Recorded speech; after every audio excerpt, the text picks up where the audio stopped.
El ministro Vega sostiene en líneas generales, lo que dice es que no hay plata para casi nada y aseguró que esta es la peor crisis de la historia del país. Lo que te dice la reforma tributaria es prácticamente dinero para el próximo año, nada más. Me queda la expectativa de ver cómo va a responder la alianza del buen rollito.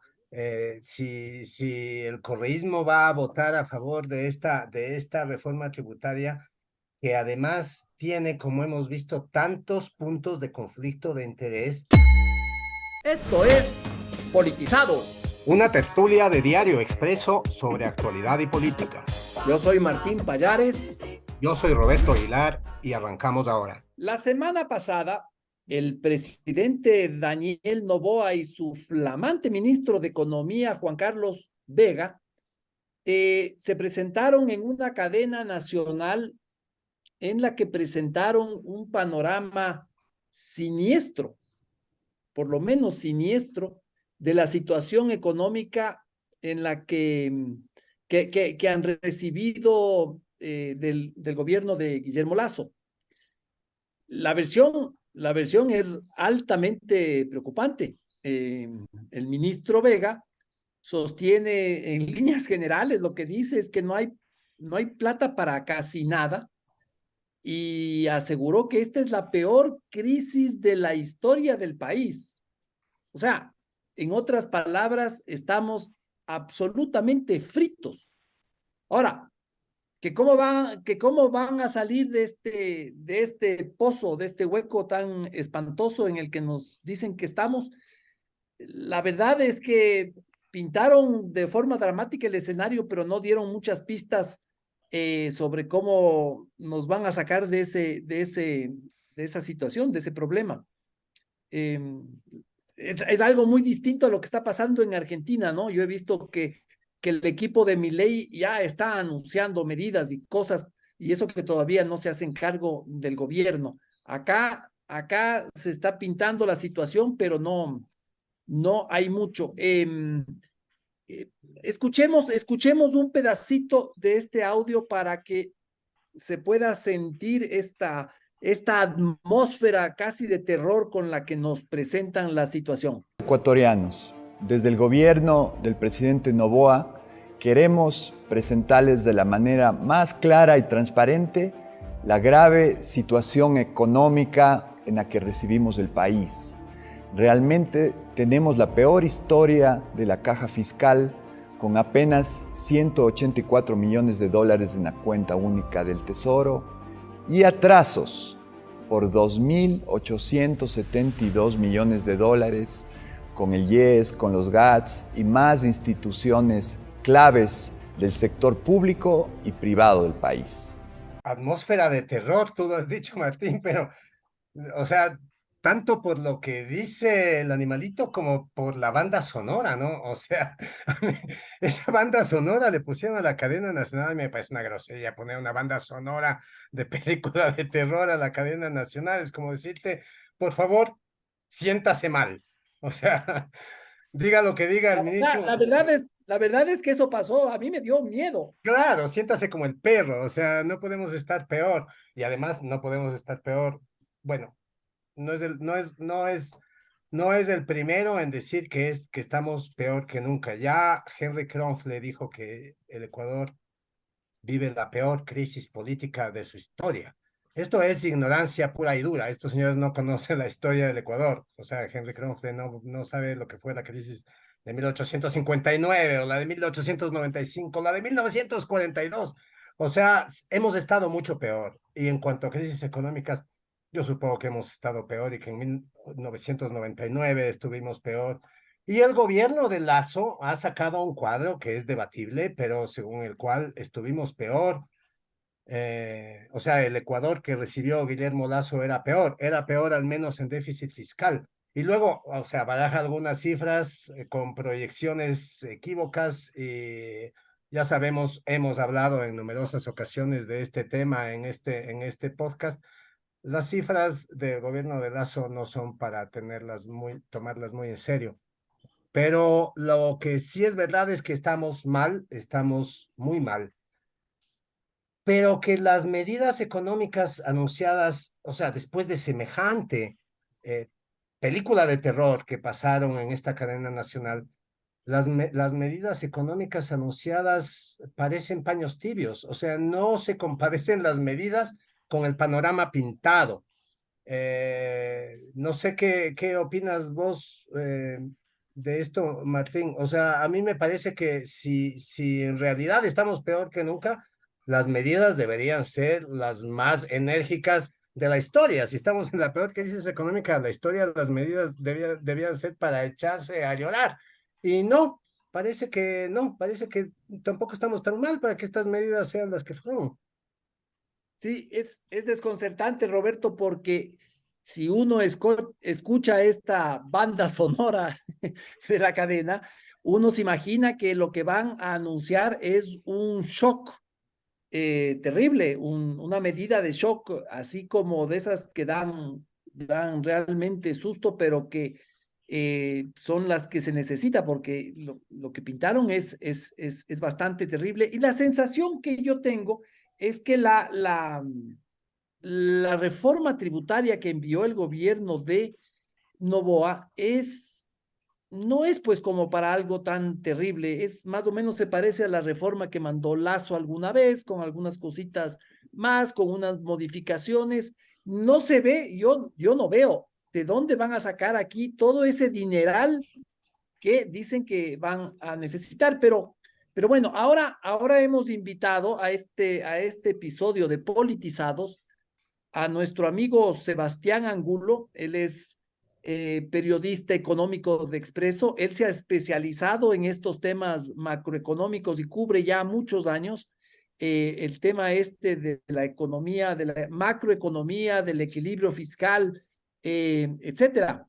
Entonces, arranquemos preguntándole a Sebastián para arrancar, que nos explique cuáles son los puntos de esta reforma y para ver si por ahí vamos encontrando si en efecto está la solución a la crisis.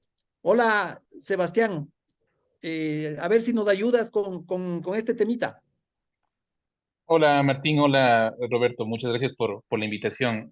Bueno, en términos generales, la reforma tributaria pues consta de, digamos, de dos grandes patas. La primera es una remisión de impuestos, que es este perdón tributario cuando los deudores del SRI, digamos, quieren acercarse al SRI, pagar sus deudas y que el SRI les perdone, digamos, los intereses. Esa es creo que la parte más fundamental de dónde va a tener los ingresos la reforma tributaria. Y esta medida, pues la han tomado todos los presidentes en los últimos años, que es una especie de medida parche, porque te da, digamos, liquidez de manera rápida, pero únicamente sirve por una vez, digamos, ¿no? Y eso está planificado que este dinero se recaude en el 2024. Por esta vía se espera recaudar, digamos, alrededor de 900 y pico de millones, digamos, ¿no? Y la otra pata, digamos, de reforma tributaria viene a ser los incentivos, que pues, el gobierno de Noboa planteó, digamos, en campaña, que es esta reducción del IVA para la construcción, digamos, beneficios para las empresas que contraten a jóvenes e incluso a expresidiarios también. Entonces, en cambio, por esos incentivos, el Estado va a dejar de recibir alrededor de 128 millones. Entonces, tú haces la suma y la resta, entonces el próximo año el fisco va a recibir como 832 millones de dólares, que eso dice justamente en el texto del proyecto de ley que espera recibir el próximo año. Que esto, digamos, lo que te dice la reforma tributaria es prácticamente dinero para el próximo año, nada más.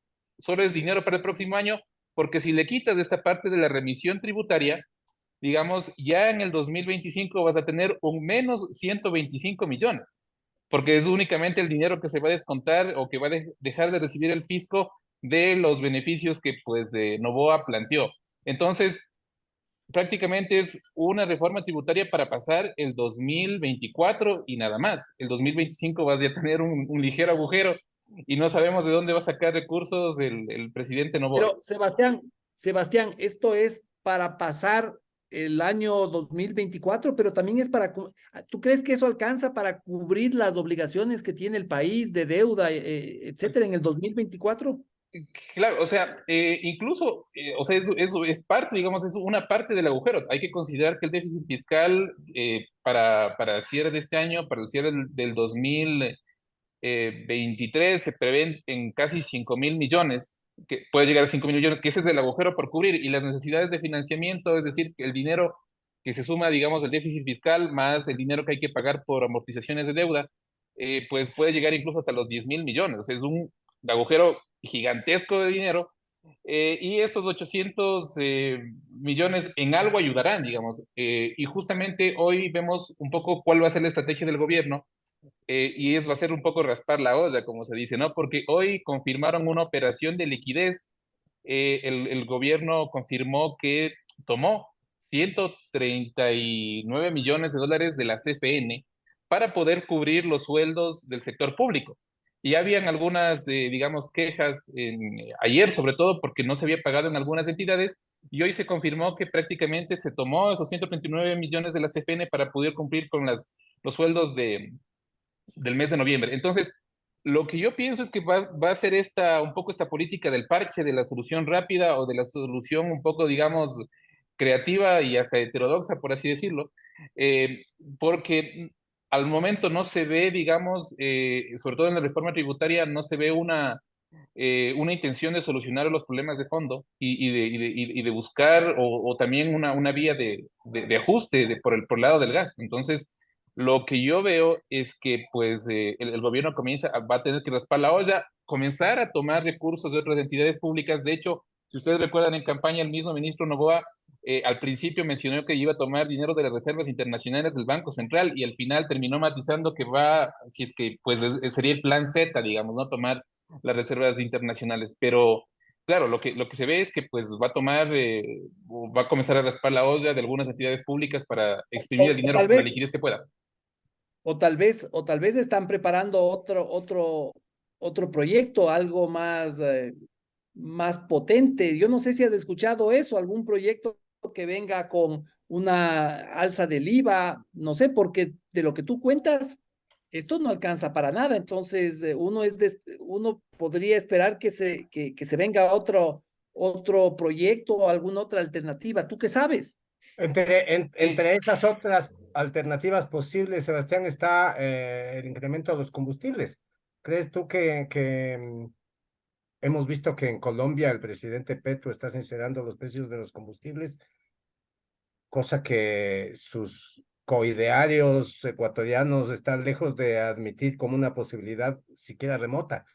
Pero ¿será que el presidente Noboa es el presidente que va a finalmente eliminar esos subsidios a los combustibles tan antitécnicos de los que tanto se ha hablado, que tanto le cuestan al país? ¿Crees que esa sea una probable fuente de ingresos para el Estado?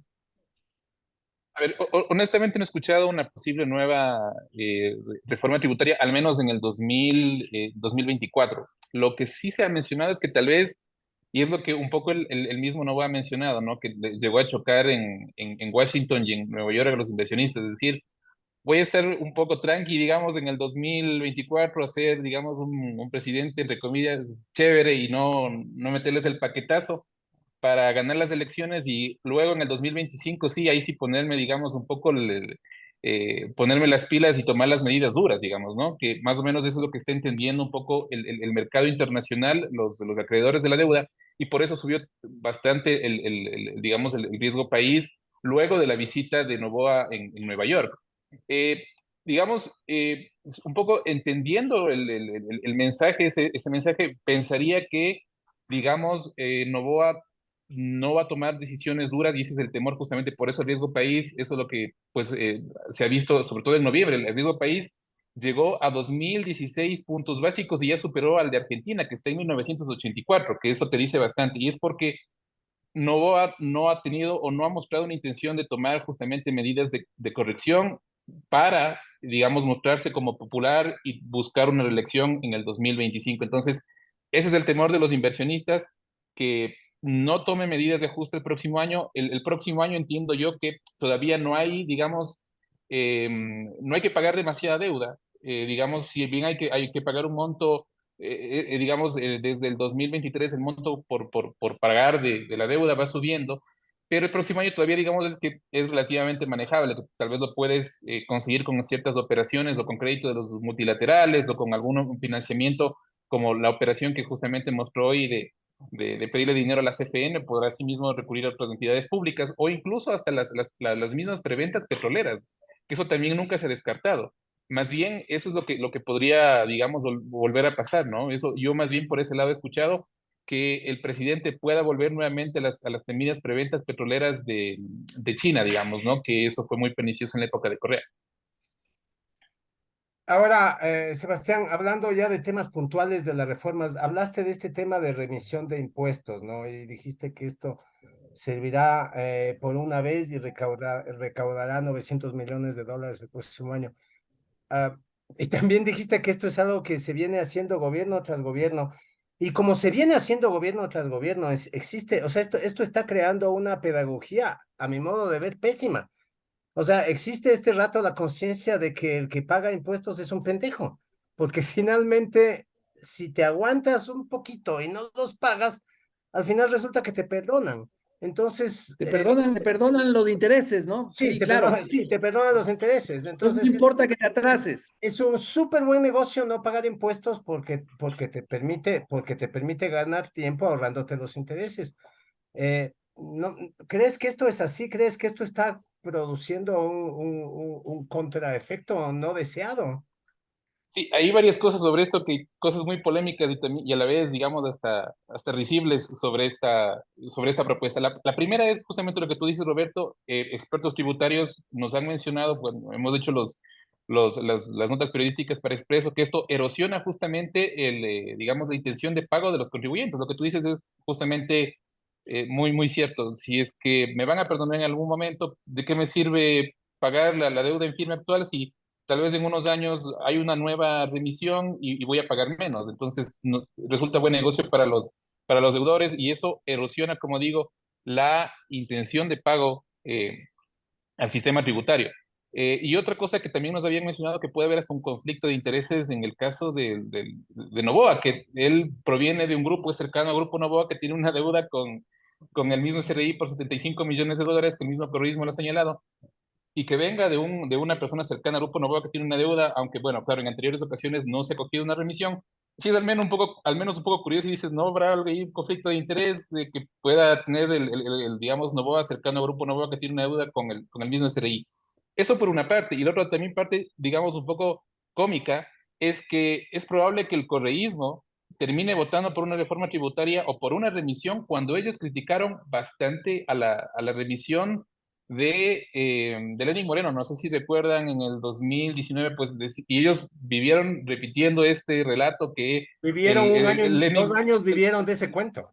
exacto, que se les regaló dinero, 4.000 millones a los empresarios a través de Es, remisión tributaria, y creo que van a terminar aprobando lo mismo. Y evidentemente ellos nunca, o sea, ellos siempre han tenido esta, digamos, deshonestidad intelectual y nunca reconocieron que Correa prácticamente ha sido el presidente que más remisiones tributarias ha tenido, con 4 remisiones tributarias durante sus periodos. Entonces va a tener esas contradicciones, digamos, de esa deshonestidad intelectual de los diferentes partidos políticos también, ¿no? ahora, estás Sebas, hablando de conflicto de intereses. Perdón, Martín, solo a propósito del sí, dale, conflicto de dale. intereses, porque me parece esto, estás hablando de conflicto de intereses y es, evidentemente estamos ante el gobierno de los conflictos de intereses, tal parece, porque no podía ser menos tratándose de un gran banano, ¿no es cierto? Y resulta que este otro punto de la reforma tributaria que habla de la devolución del IVA a los constructores favorece a la tía, ¿no? O sea, Isabelita Noboa debe estar A la saltando. tía Isabelita. Sí, debe estar saltando en una pata con esta idea de la devolución del IVA de los constructores. Y la pregunta, más allá del conflicto de intereses, es si esta devolución del IVA a los constructores es un beneficio que se va a quedar en el constructor o va a ser trasladado al consumidor, porque eso sería interesante, que el consumidor se beneficie de esta devolución del IVA, pero ¿quién lo garantiza? Sí, justamente eso puede ser un efecto. Yo no estoy tan seguro, ¿no? Si eso pueda terminarse, digamos, bajando o reduciendo el costo de las viviendas, pero más allá de eso, eh, lo que se ha mencionado, por ejemplo, y eso sí hay estudios, por ejemplo, del Banco Interamericano de Desarrollo, si no me equivoco, del 2021, es que todo este tipo de exenciones, en el caso de Ecuador, aprobado con un montón de beneficios tributarios para empresas, para, digamos, atraer inversiones y no han funcionado. Hay un estudio del BID que dice que esto más bien es como nada, digamos, y no ha incentivado la atracción de inversiones porque no va el asunto por ahí, digamos, ¿no? Más bien va por el cumplimiento de la ley y por, digamos, todo lo que tiene que ver con lo que los gringos llaman el rule of law, ¿no? Que sea permanente la ley y que tú no tengas, digamos, que estar cambiando de legislación, de la seguridad jurídica, que se llama. Ajá. Si no hay seguridad jurídica, por más incentivos que tengas o por más, digamos, beneficios que otorgues, eso se ha quedado comprobado en diferentes gobiernos. Lo ha intentado Lenín Moreno, bueno, no recuerdo si Correa lo hizo, pero Lenín Moreno, el mismo Lazo, y esto no ha tenido resultados. Más bien, vimos una caída en la inversión extranjera en el caso de Lazo. Y eso digo, los incentivos últimamente, digamos, en los últimos incentivos no han servido porque creo que el país requiere soluciones más de fondo como el respeto a la ley. Y eso creo que los inversionistas lo ven, por más que les des de estas dádivas, digamos, y finalmente no terminan construyendo, no terminan apostando, digamos, en nuevas inversiones porque dices, ¿de qué me sirve esto? Si a la vuelta de la esquina, por ejemplo, en el 2025 puede ganar un gobierno con tintes de izquierda que puede revertir todo. Entonces, finalmente, ese tipo de incentivos terminan siendo inútiles en una economía como la ecuatoriana que no tiene una estabilidad política y una estabilidad de respeto por las leyes. Sebastián, en esta reforma se ha hablado mucho sobre el tema de las zonas francas y sobre el riesgo, porque tiene una particularidad que estas zonas francas pueden ser articuladas por una sola empresa o algo así, y esto también podría causar algún conflicto de interés con el grupo Novoa. ¿Cómo ves la cosa tú? Sí, justamente ahí hay algunas cosas que me imagino que tendrán que ir viendo en la asamblea. Ahí justamente puede haber algunos temas de conflicto de interés, como tú mencionas, Martín. Habría que revisarlo más a profundidad y sobre todo pues con un presidente vinculado o con importantes vínculos con el sector empresarial y con grupos muy grandes acá en el país. Pero más allá de eso, también es curioso que, digamos, el gobierno de Noboa haya tomado esas mismas iniciativas que fueron desechadas, digamos, durante el gobierno de Lazo, porque todo lo que tiene que ver con alianzas público-privadas y zonas francas fueron propuestas en leyes económicas del gobierno de Lazo y fueron desechadas. Lo que está haciendo prácticamente Noboa es, digamos, coger o reciclar esas propuestas de Lazo, digamos, ¿no? Y eso es curioso porque digo, la Asamblea en su momento esto lo terminó negando y cómo así ahora Noboa lo toma, incluso, si no me equivoco, me parece que el mismo Noboa fue que no aprobó o no dio paso a un proyecto de ley que tenía que ver, la ley de inversiones de Lazo que contenía estos temas, pero él los desechó cuando él estaba como presidente de la Comisión Económica. Entonces, esas incongruencias, dices, ¿cómo ahora pues resulta que sí vale? Cuando en el gobierno, meses atrás de Lazo, esto no servía, digamos, y prácticamente lo terminaron desechando dos veces, una por la Corte Constitucional y ahora por, digamos, nuevamente lo ponen en el tapete.